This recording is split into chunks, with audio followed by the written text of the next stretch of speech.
Olá, pessoal.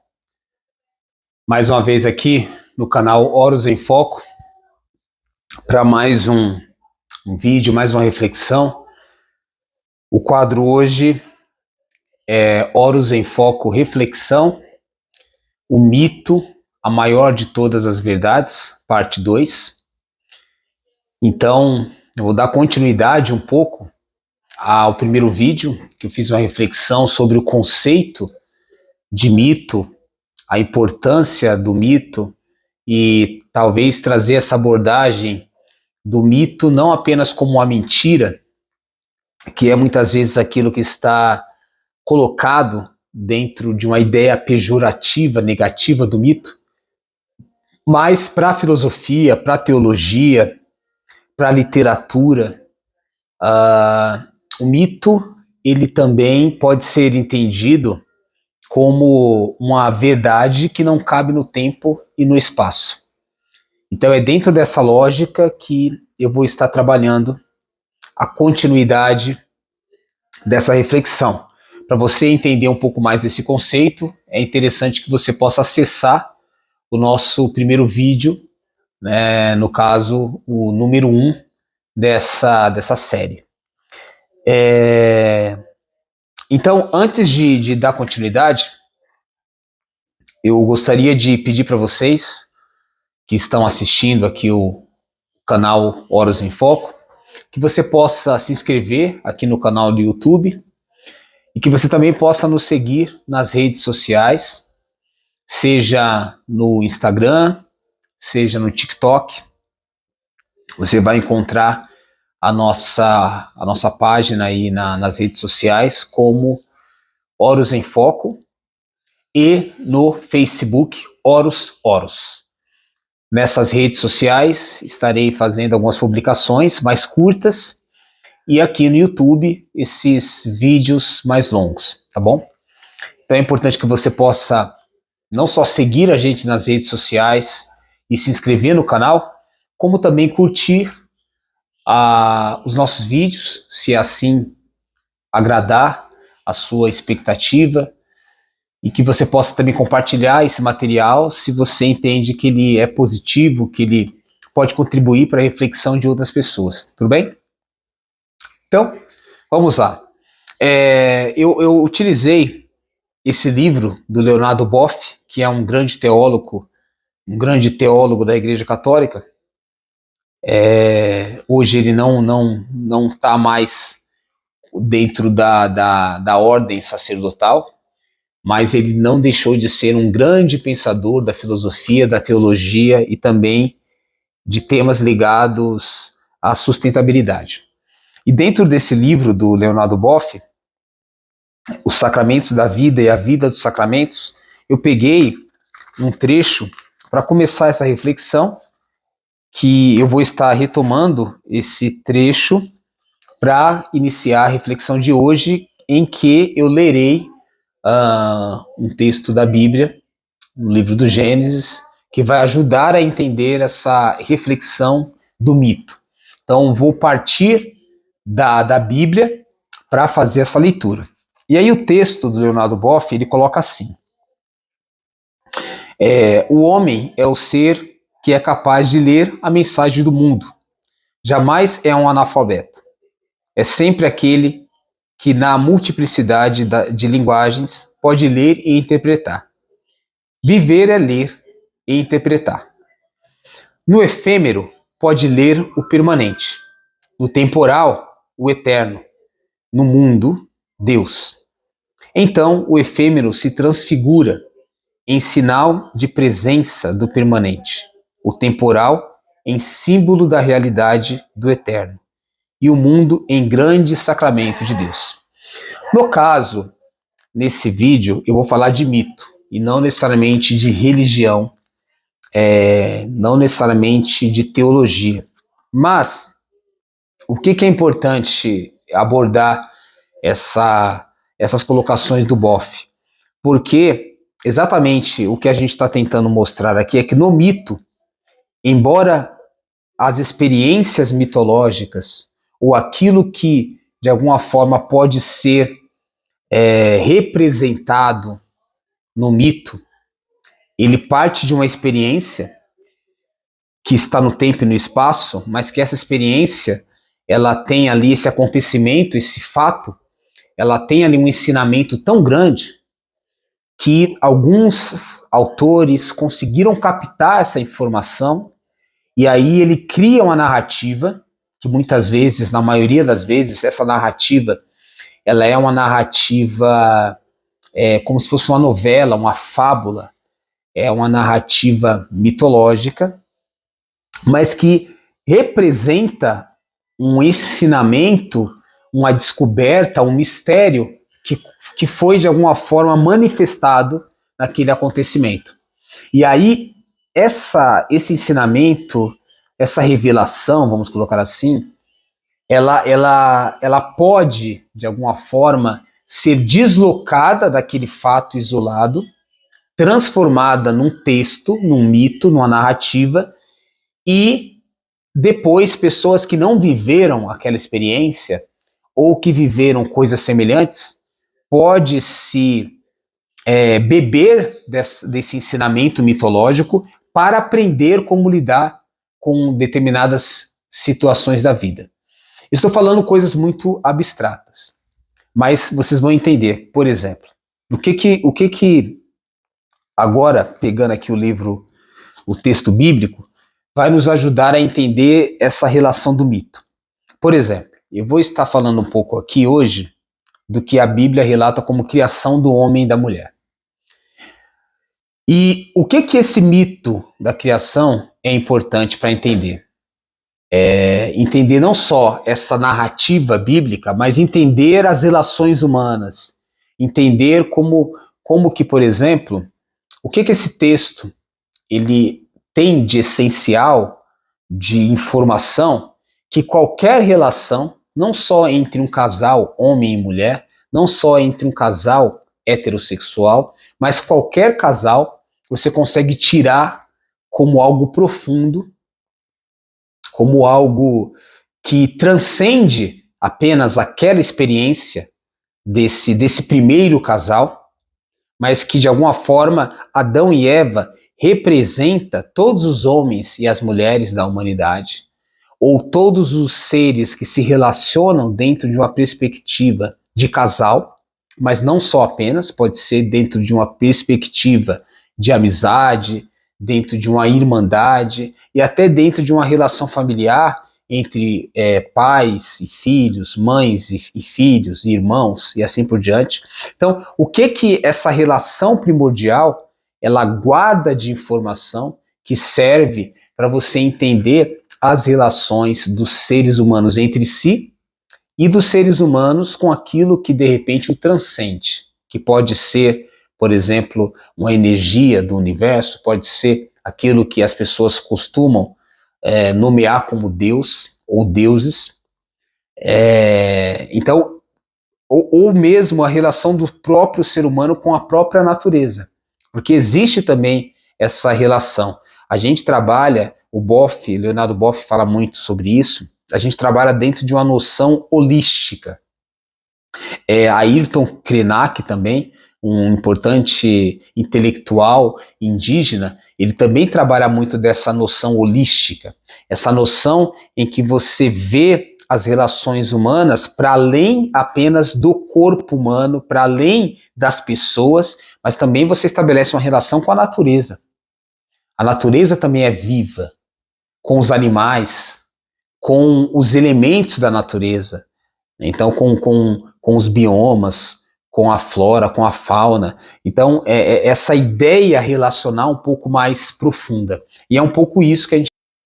E vou estar lendo para você depois que quer aprofundar esse aprendizado, esse debate, eu vou estar aqui citando exatamente onde eu vou estar lendo pontualmente. Então, você pode anotar aí depois para você conferir, ou então depois você dá uma paradinha aí no vídeo, pega o texto bíblico, a sua Bíblia e acompanha. É claro que as Bíblias têm traduções diferentes, eu estou utilizando aqui uma Bíblia sagrada que está com a tradução da CNBB, que é a Confederação Nacional dos Bispos do Brasil, então a Bíblia de tradição católica, mas não importa qual é a sua versão da Bíblia, você vai ver que os textos são muito similares. Então é importante que você possa fazer essa leitura e de repente,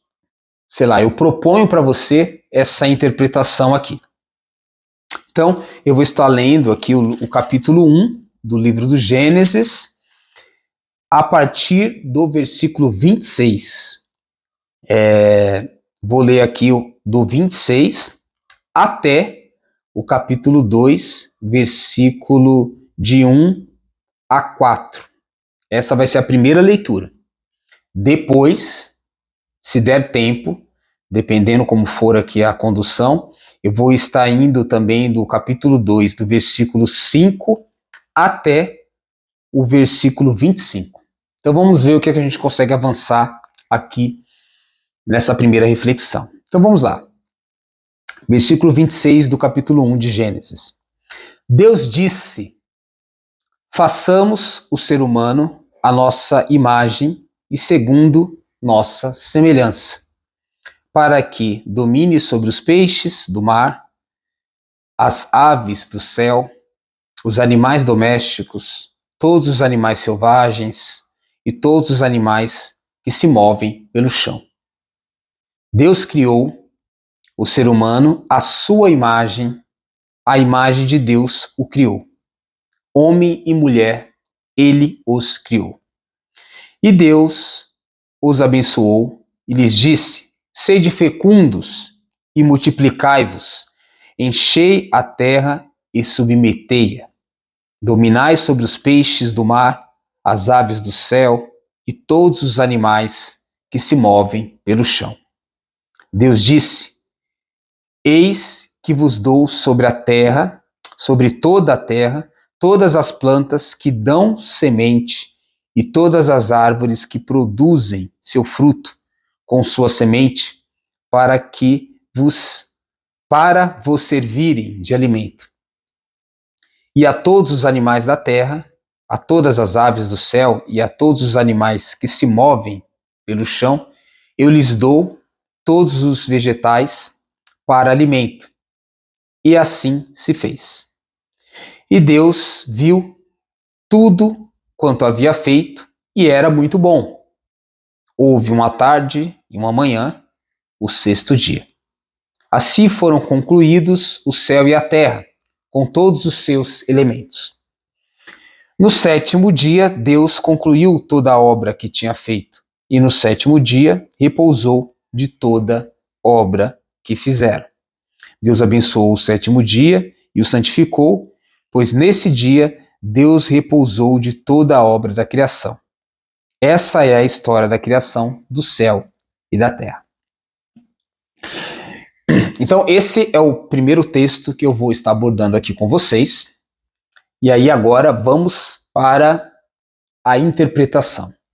Só vou dar um toque muito interessante aqui para vocês, sem entrar em minúcias teológicas, porque não é a ideia aqui, mas vocês vão perceber, quem lê o Gênesis 1, do 26 ao 2, do 1 ao 4, e depois você ler na sequência do capítulo 2, do 5 até o 25, você vai ver que esse mesmo texto bíblico, ele vai duas vezes relatar a criação do ser humano, do gênero humano, da espécie humana e do homem e da mulher. Só que uma, que é essa que eu citei aqui, o homem e a mulher é criado ao mesmo tempo, de forma concomitante. Na outra, é uma famosa passagem que eu vou aprofundar mais na próxima, provavelmente no próximo vídeo. Primeiro Deus cria o homem, e aí depois esse homem ele se percebe enquanto só, os outros seres criados não dão conta de se relacionar com esse homem, e aí Deus coloca esse homem num sono, tira uma costela e faz a mulher. E aí o que é importante entender? O mesmo texto tem dois relatos da criação do homem e da mulher. E aí, essa aparente contradição, que de certa forma é uma contradição, significa que a gente poderia colocar um primeiro problema. Peraí, Deus criou o homem e a mulher duas vezes? Criou dois homens, duas mulheres? Que confusão é essa? Que contradição aparente é essa? Se a gente for interpretar a Bíblia de forma literal, a gente vai ter que considerar que uma é certa e que a outra é errada. Né? Não tem como você, de alguma forma, entender as duas como certas. Se você entender de forma literal, tipo inegociável que você entenda que uma é verdadeira e que a outra é falsa. Porque o que é o literal? É o factível. É que tal e qual está escrito aconteceu. E esse é um dos grandes problemas de você ler a Bíblia de forma literal, porque você mata a possibilidade do metafórico, a possibilidade do interpretativo. E quando você não entende a Bíblia de forma literal, pelo menos alguns trechos, e consegue entender essa parte mitológica, essa parte simbólica, você consegue ir muito além, você consegue ter uma abrangência de significado e de sentido muito maior, semântico muito maior. Então, esse é o primeiro toque que eu já coloco para vocês. Por que a Bíblia, nesse caso, não dá para ser interpretada de forma literal?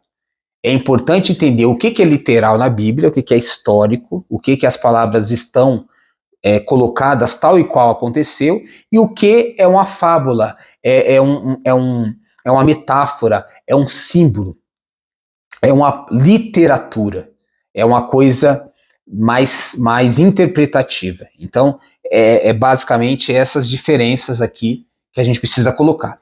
Então, dado essa explicação, interpretando esses textos como mitológicos, então vamos partir do primeiro versículo. Eu vou retomá-lo aqui.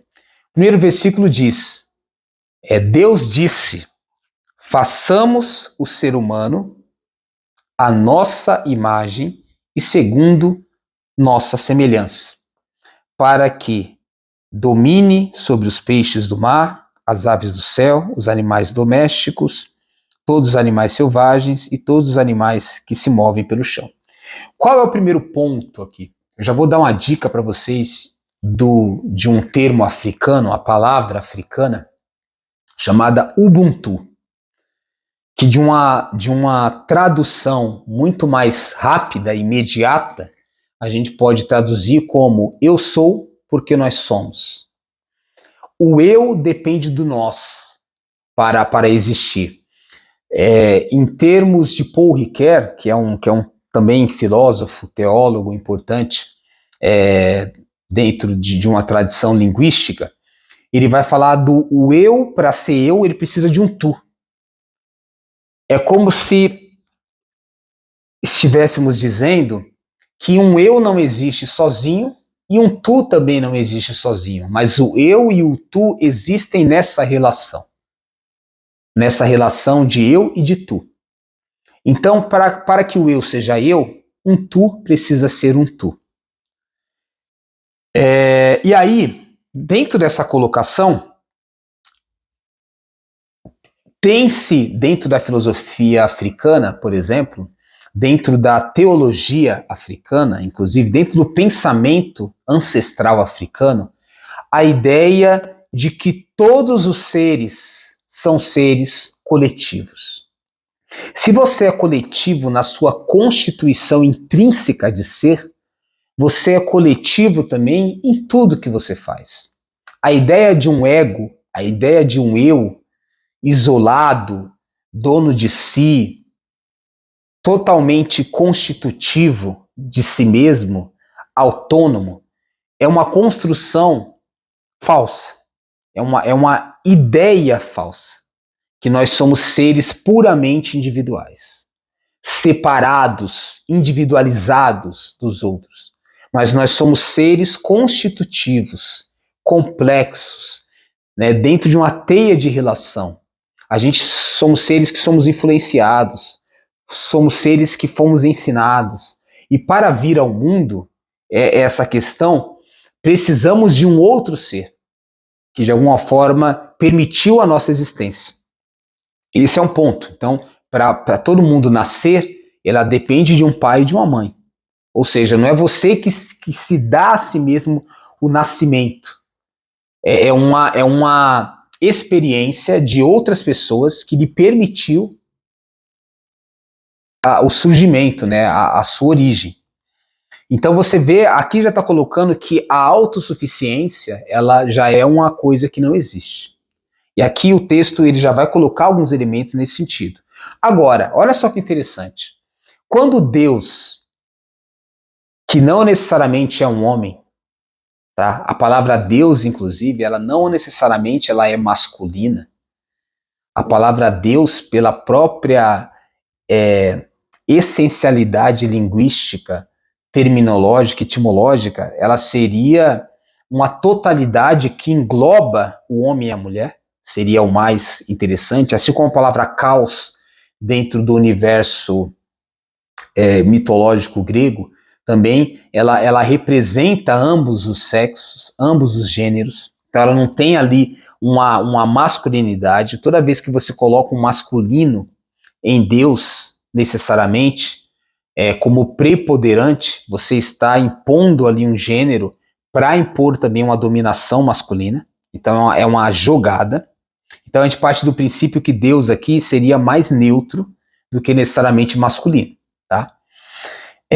Então esse Deus, esse ser que teoricamente não foi criado, mas ele criou os outros seres, ele diz, façamos o homem, o ser humano, a nossa imagem e semelhança, ele coloca-se no plural. Ou seja, eles vão dizer que provavelmente poderia ser os anjos que acompanhavam, que estavam ali do lado de Deus. Mas a tradução ou a ideia que que grandes, né, teólogos estudiosos, inclusive o próprio Leonardo Boff, ele tem como critério, é que esse façamos é Deus na sua pluralidade enquanto um ser trino. E a gente poderia pensar dentro de uma ideia politeísta, mas a gente sabe que, ou seja, de vários deuses, né, o politeísmo seria essa ideia de vários deuses, mas quando se fala de tradição judaica cristã, ou judaico-cristão, a gente parte do princípio de um monoteísmo. Então, tentando olhar essa leitura bíblica, a gente está falando de um único Deus, no caso, mas que dentro da leitura, principalmente cristã, de um estudo, de uma ideia que a gente coloca como trindade, que foi Santo Agostinho, foi um dos grandes pensadores que cunhou essa teologia da trindade, vai partir do princípio que esse Deus é um único Deus, monoteísmo, mas que se mostra, se revela, ou é constitutivamente três pessoas. Então, a única natureza, mais três dimensões de pessoas. Eu não vou entrar nesses detalhes aqui teológicos, que não é esse o intuito do vídeo, mas é falar que é como se a materialidade, embora espiritual de Deus, a constitutividade do ser divino, é um nós, não é um eu isolado. Então, quando você entende que essa ideia constitutiva do ser primordial, o ser eterno, já é um plural, então você está apresentando uma ideia de que ser plural, ser nós, ser uma comunidade é a essência do humano. O humano que se coloca dentro de uma postura de ser isolado, de ser autossuficiente, de não precisar de ninguém, ele está fadado ao fracasso, tanto pessoal como também coletivo. Porque certamente ele vai ser um ditador, ele vai ser alguém que vai destruir as relações e os outros. Então, É o que é o que dentro da filosofia africana, Ubuntu, tem um pensador chamado Malo Malo, o próprio Mandela, Nelson Mandela, também foi um estudioso do Ubuntu. Então, essa ideia do eu coletivo. Eu gosto dessa expressão, eu coletivo. Né? É um eu que não é só, isolado. Então, é dentro dessa reflexão que está sendo colocado esse façamos. Tá?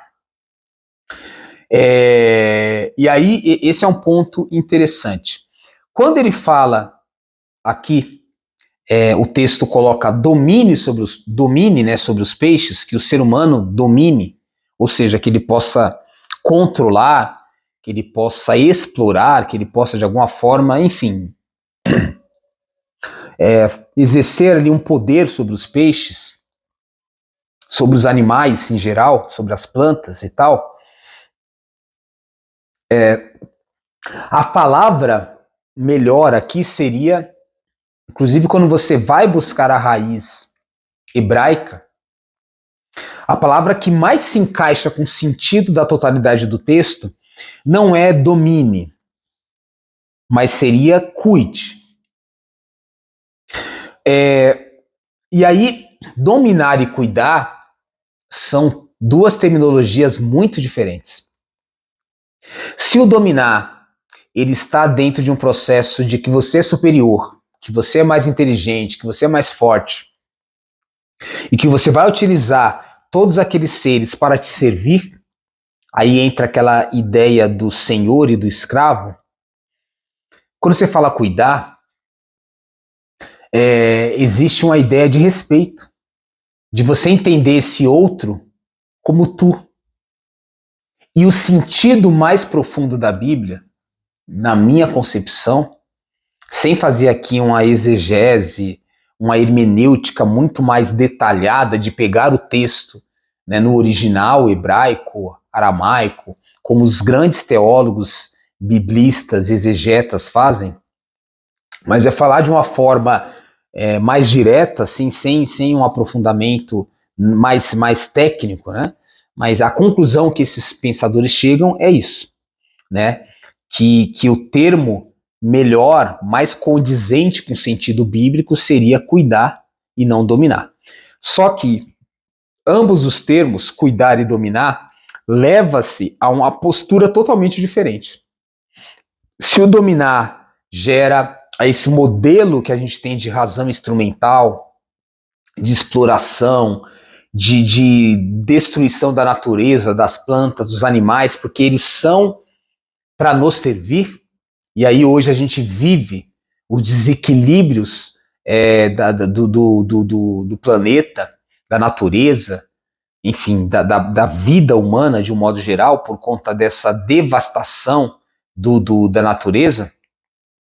Então, provavelmente esse termo dominar, ele está incorreto desde si, desde sempre, e que provavelmente exatamente essa interpretação do dominar levou esse mundo exploratório, capitalista, esse mundo que tira da natureza, tira os recursos naturais, não espera a terra se refazer, se reconstituir, que tem ali uma exploração consumista, de um consumo não consciente, de um consumo exacerbado para gerar mais lucro, para gerar mais riqueza e assim por diante, mais concentração de poder e de riqueza, gerou esses desequilíbrios que nós temos hoje. Então, essa interpretação incorreta do texto bíblico pode levar a violências. Não só violências contra a natureza, que é o caso que eu estou citando mais aqui, mas violência contra o outro, contra as pessoas. Porque lá no fundo,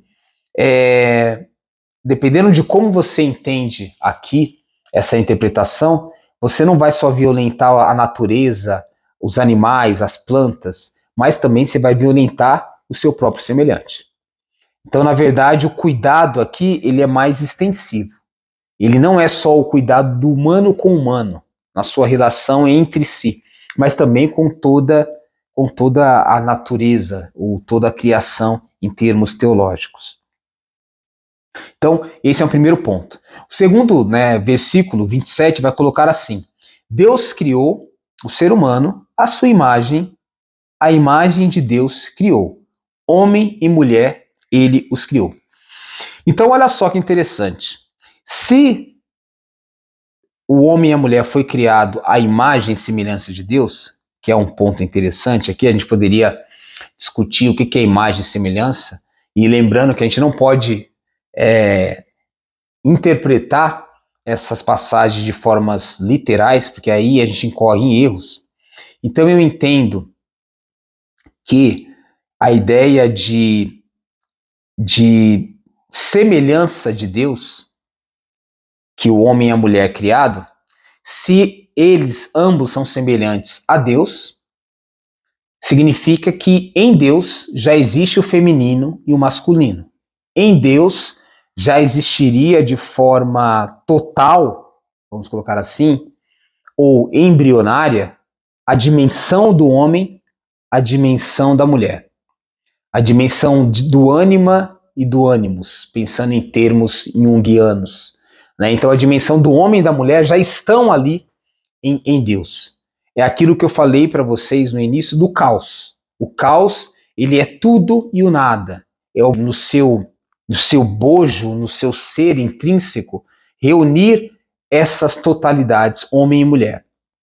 E aí é interessante que, pensando aqui até numa visão mais não heteronormativa, mas uma visão que transcende essa ideia heterossexual, se você pega o homem e a mulher como extremos, como categorias extremas, opostas, então dentro do homem e da mulher, como referências, como totalidades, como extremos, você tem ali várias realidades possíveis.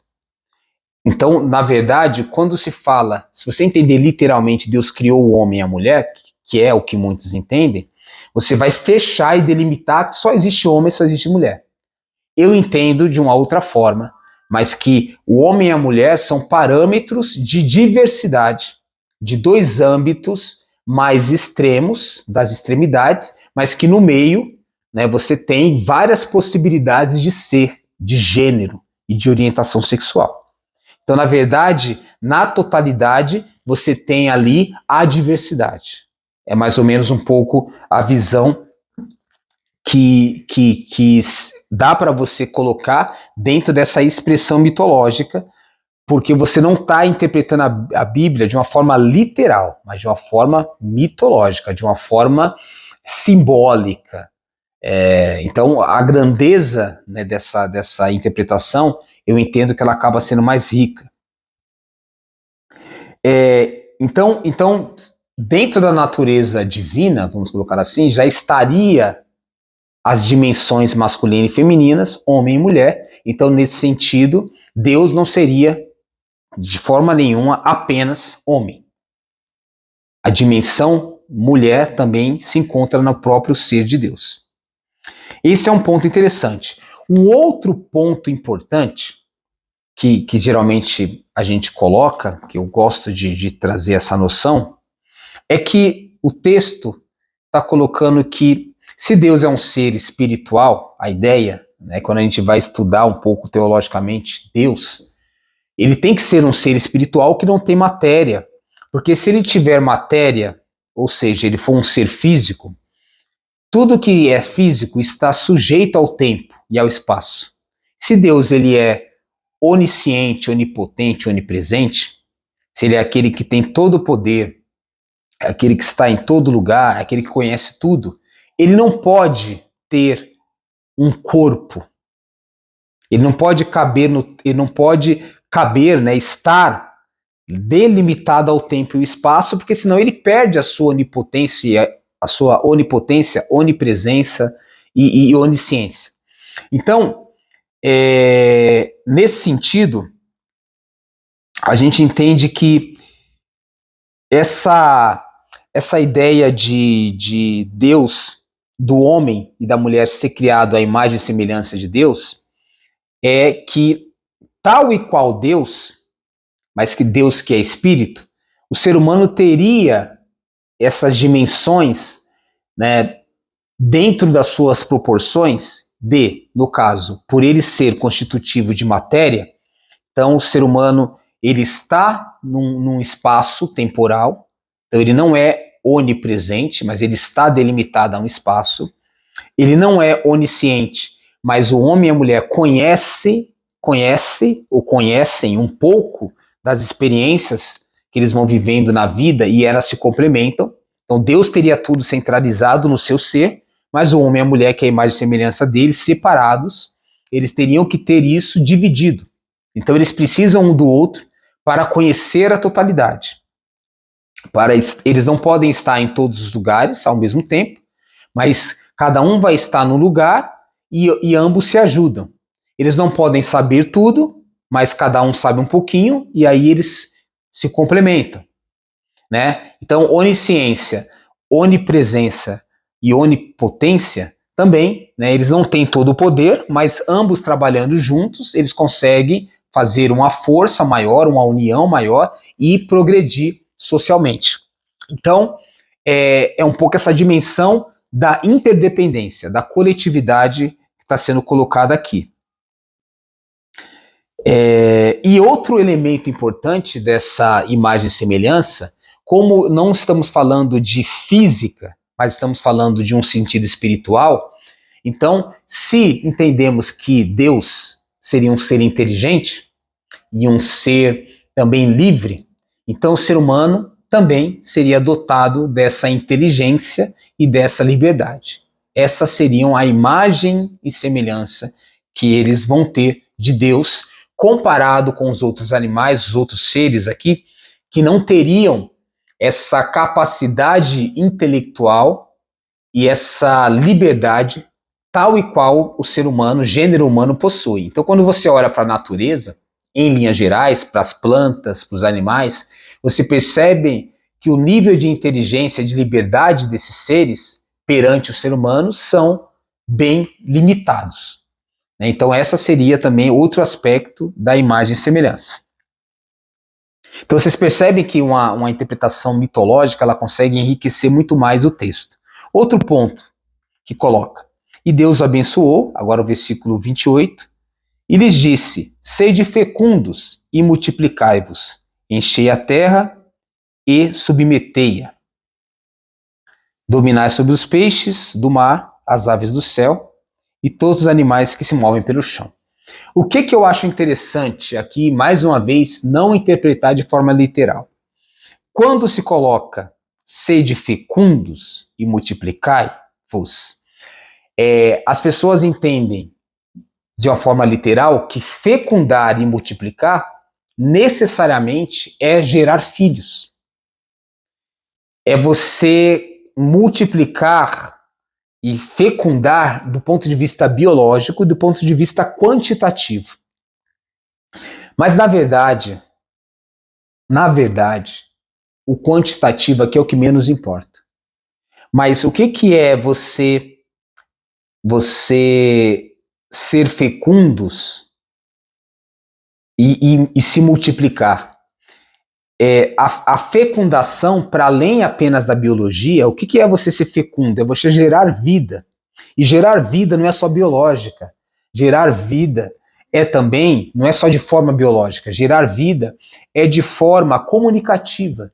Quando você tem pessoas que dialogam, que não estabelecem uma relação pautada na violência, no controle, na imposição, você tem vida.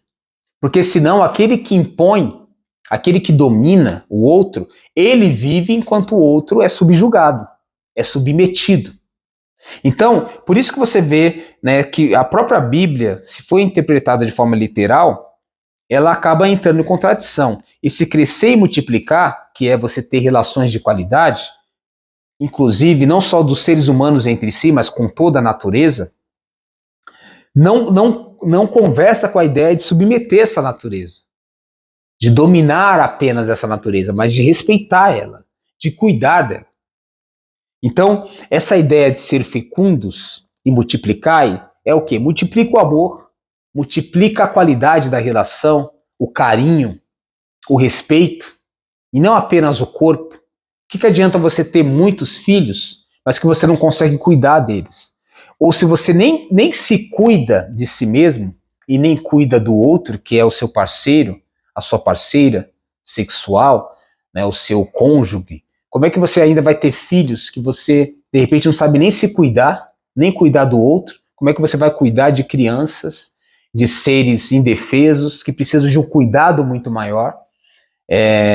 E estão em desenvolvimento.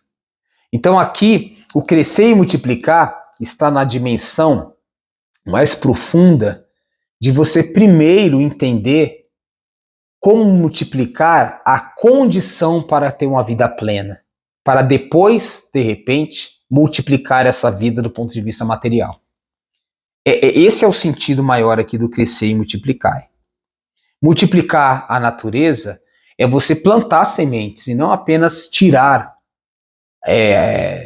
árvores, retirar plantas, retirar, enfim, frutos da natureza. Mas você também plantar, é você também cuidar, respeitar o tempo da natureza, para que ela possa repor ao seu tempo os frutos que ela mesmo produz, né? Então esse é o ponto. E Deus disse, agora o 29, eis que vos dou sobre toda a terra todas as plantas que dão semente, todas as árvores que produzem fruto com sua semente, para vos servirem de alimento. Não é, a princípio, pensando aqui em termos bíblicos, errado você se alimentar. Aí você pode entrar no discurso vegano, vegetariano, até que ponto é correto se alimentar de animais dentro de várias possibilidades que de repente essa forma humana que nós temos, desse modelo de sociedade consumista, você tem animais de toda a ordem que vivem apenas para serem mortos e servir de alimento. Então, eu acho que esse modelo é complicado. Mas vamos pensar assim, mesmo que não entremos numa discussão vegana e vegetariana de uma forma mais radical, mas que em qualquer modelo de vida e sociedade e relação que você tem com os animais, não pode ser esse consumismo desenfreado da forma que está aí. Mas, de repente, se você se alimente, que você possa se alimentar desses animais, mas que você o faça de uma forma minimamente ali respeitosa e dentro de um consumo consciente, e não de um consumo exacerbado para satisfazer a gula, para satisfazer apenas o prazer de comer e não um alimento de forma saudável. Porque se você se alimentar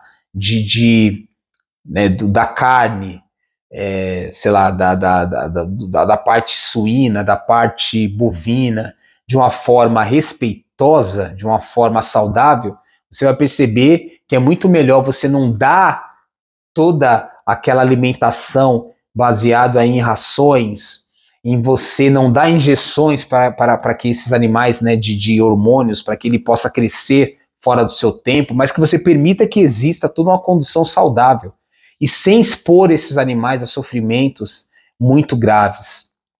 Porque esse sofrimento, de alguma forma, a carne de um animal sofrido, ela vai ser uma carne sofrida. Mesmo depois que esse animal morre, vai ter ali uma dor, um sofrimento como marca desse processo de vida não respeitosa. Eu vejo que esse ciclo de violência, ele continua.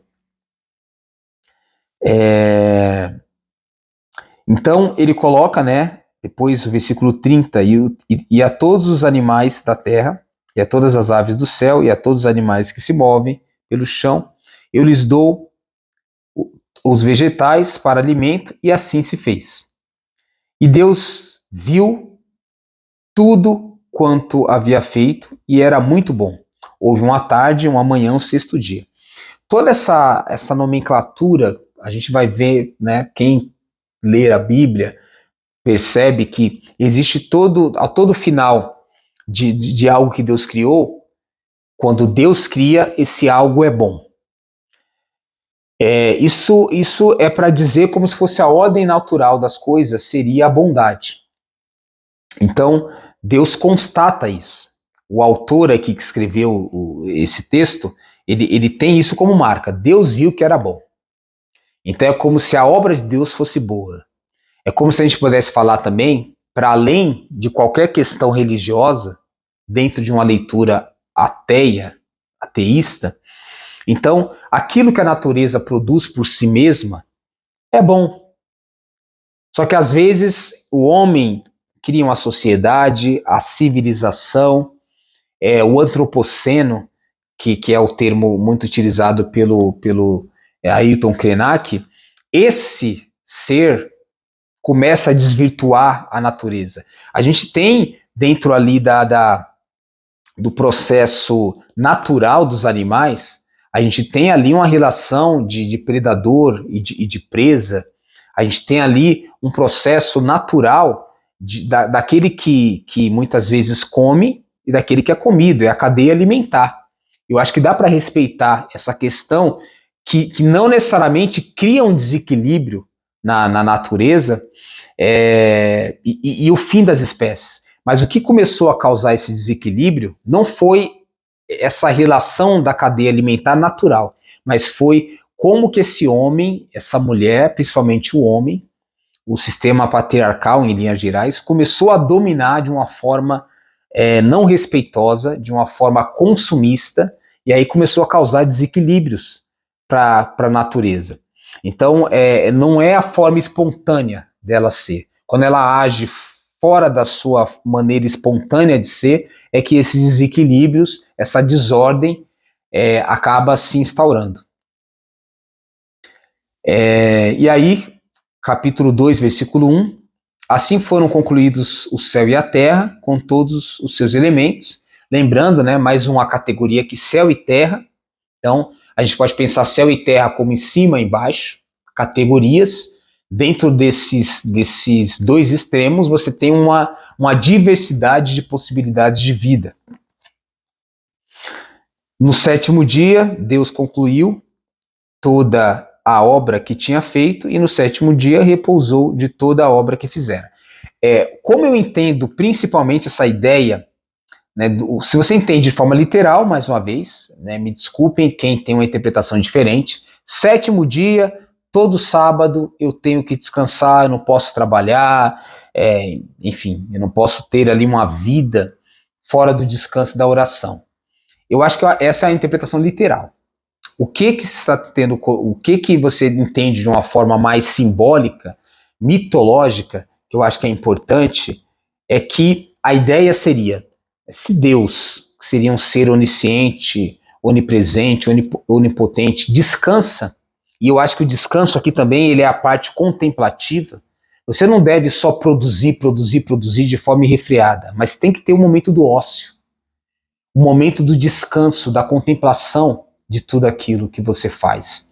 Então a ideia é, se Deus descansa, vamos colocar assim, esse ser perfeito, nós também devemos descansar. Pelo menos, não só um dia, mas um tempo suficiente para que o trabalho, para que a obra feita, para que as relações sejam construídas, sejam amadurecidas ao seu tempo de uma forma saudável. Não é só produzir. Não é só ativo, mas é também o passivo. Não é só o trabalho, é também o descanso. Então, eu acho que aqui o que está sendo colocado é que tem um tempo do produtivo, mas tem um tempo também daquilo que é essencial, que é a contemplação, que é o entretenimento, né, o bom entretenimento, que é o lazer. Então, acho que esse é o ponto que está sendo colocado aqui. Não é só produzir, é também ter momentos de descanso, de contemplação, e não necessariamente de um utilitarismo de uma forma exacerbada. E aí coloca, Deus abençoou o sétimo dia e o santificou, pois nesse dia Deus repousou de toda a obra da criação. Essa é a história da criação do céu e a terra. Tem uma questão aqui teológica que eu não vou entrar muito no detalhe, mas é muito louco porque em nenhum momento aparece a ideia que Deus criou o dia de uma forma assim. Claro que tem a questão das trevas, da manhã, Deus separou, né, o dia da noite, as trevas, né, que representava ali o abismo da luz. Mas a grande questão é que não se coloca de uma forma evidente a criação do tempo, a criação do espaço. Isso é meio que subentendido em toda a narrativa. E aí, por exemplo, Deus que está fora do tempo, seria essa ideia, se ele é onipresente, onisciente, onipotente, ele é eterno, como é que ele descansa no tempo? São duas dimensões totalmente contraditórias. Um ser fora do tempo, um ser atemporal, ele tem que descansar no tempo. Você vê que quando você interpreta de forma literal, você comete absurdos. A ideia aqui é transcender a forma literal de interpretar, para você ver a grandeza do que está sendo colocado aqui. Então, eu acho que o mais importante de se entender é ter essas categorias simbólicas, semióticas, interpretativas, para que você, novamente, que é o tema do vídeo de hoje, na parte 2, o mito como a maior de todas as verdades. Olha só quantos ensinamentos a gente teve aqui. Depois, na continuação das próximas passagens, do capítulo 2, do versículo 5 ao 25, mas que também está presente anteriormente, mas principalmente aqui vai ficar mais interessante, existe os chamados dons preternaturais, que de alguma forma a Bíblia, né, os teólogos, eles trazem essa ideia de que o ser humano criado inicialmente por Deus, ele teria essa dimensão, né, de ser também eterno, de não morrer, então a imortalidade, de não sofrer, a imparcialidade, e também de não pecar, a impecabilidade. Então é como se ele, participando da presença de Deus e da vida divina, ele também tivesse algumas dimensões que não seria a própria da natureza humana, mas seria a própria da natureza divina partilhada com esse ser humano. O que eu acho que é compreensível de se entender com essa questão? É que existe aí essa relação, esse eu coletivo. Então, uma vez que Deus começa a se relacionar com o ser humano também começa a se parecer com Deus e Deus com o ser humano. Começa a acontecer essa troca.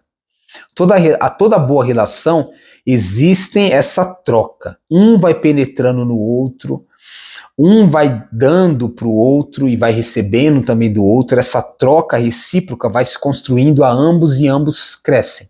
Tanto é que depois a gente vai ver que o Deus que cria, depois ele mesmo se torna criatura, que é a ideia da encarnação, que a gente vai ver depois com Jesus Cristo, teologicamente falando. Então, Deus que cria, agora ele também se torna criatura. É para mostrar que existe toda essa integração, essa coparticipação de todos os envolvidos. E é dessa forma que as relações evoluem, se expandem e há crescimento de ambos. Então, hoje paramos por aqui. Horus em foco reflexão. O mito, né, a maior de todas as verdades, parte 2. Espero que vocês tenham gostado. Deixem seu like, compartilhem esse vídeo e espero que estejamos aqui para a próxima reflexão, que será mais um vídeo, né? Provavelmente, talvez um ou mais, não sei ainda, mas terá mais vídeos debatendo aí, aprofundando essa dimensão. Tudo bem? Então é isso, espero que você goste. Esse livro, esse vídeo, na verdade, essa reflexão, ela serve tanto para pessoas que têm ali uma fé em Deus, como também para pessoas que são ateus, porque aqui a dimensão da interpretação ela vai além apenas de uma ideia puramente religiosa. Então é isso. Até a próxima reflexão. Horus em foco, o Sol da origem infinita.